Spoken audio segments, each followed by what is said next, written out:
Welcome to the second episode of Weekly Tech Roundup by Techspiration. This podcast aims at summarizing all the major tech news updates every week.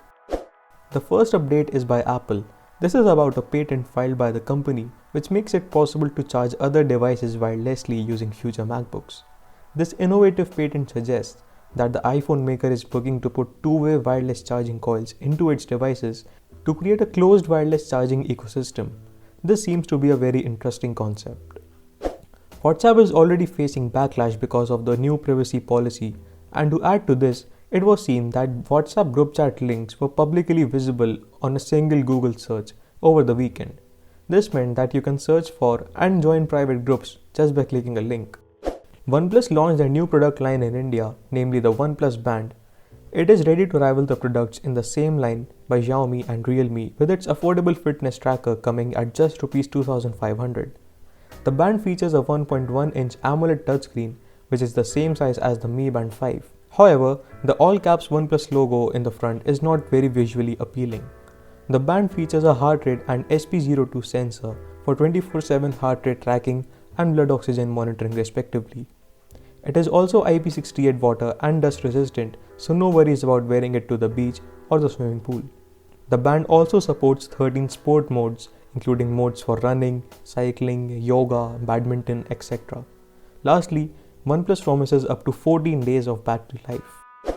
In a virtual event by Samsung, the company has unveiled their new flagship chipset, the Exynos 2100.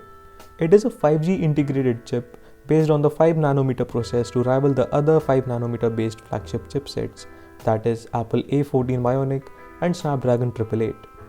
The chipset supports up to 6 camera sensors and can process data from 4 of them at the same time. The cameras here can capture up to 8K at 60 fps and 4K at 120 fps.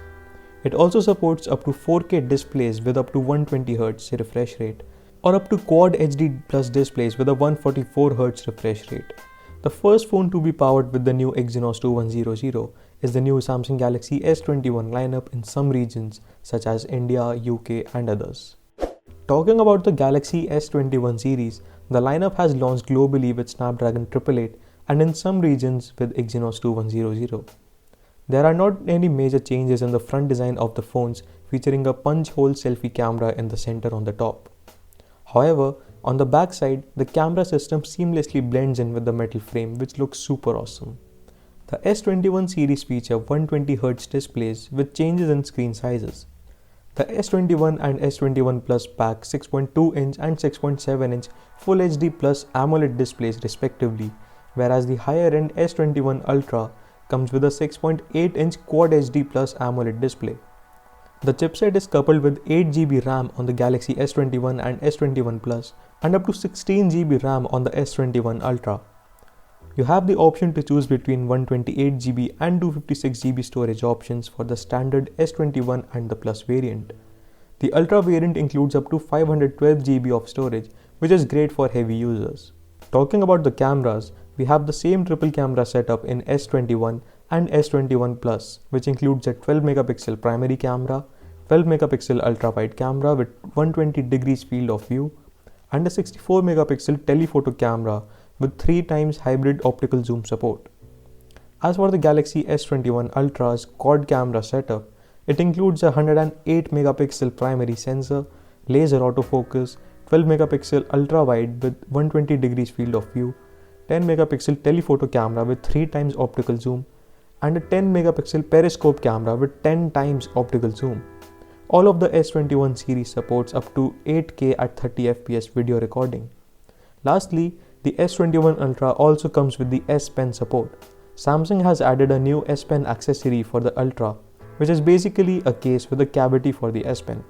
This optional add-on will add to the width of the device as well. Following the steps of Apple, many companies have started removing the charging brick from the phone boxes. First, it was the Mi 11, which didn't get a charger with the phone, and now Samsung has also followed the same with the launch of the Galaxy S21 series. However, a charging cable is still provided in the box, so that's relieving. US government has blacklisted Xiaomi along with 8 other Chinese companies. This blacklist is different from the US Commerce Department's entity list, which includes Huawei, ZTE, etc. This new blacklist will not stop Xiaomi from licensing Android, and the companies can still import US technologies without any problems. The main problem here is that US investors can no longer invest in Xiaomi. They are barred from purchasing shares or securities, and if any US investor already has a stake in the company, they have time to divest their holding till November 11, 2021. Amazon has been teasing the hashtag #WhereIsMe on social media for quite a while now, and it turns out to be a mobile-only plan for Prime Video service to rival the mobile-only plan offered by Netflix. The Me stands for Mobile Edition and has partnered with Airtel to debut the new plan at an attractive introductory price of just ₹89. And that's it for this episode. Thank you so much for listening, and I hope to see you in the next episode.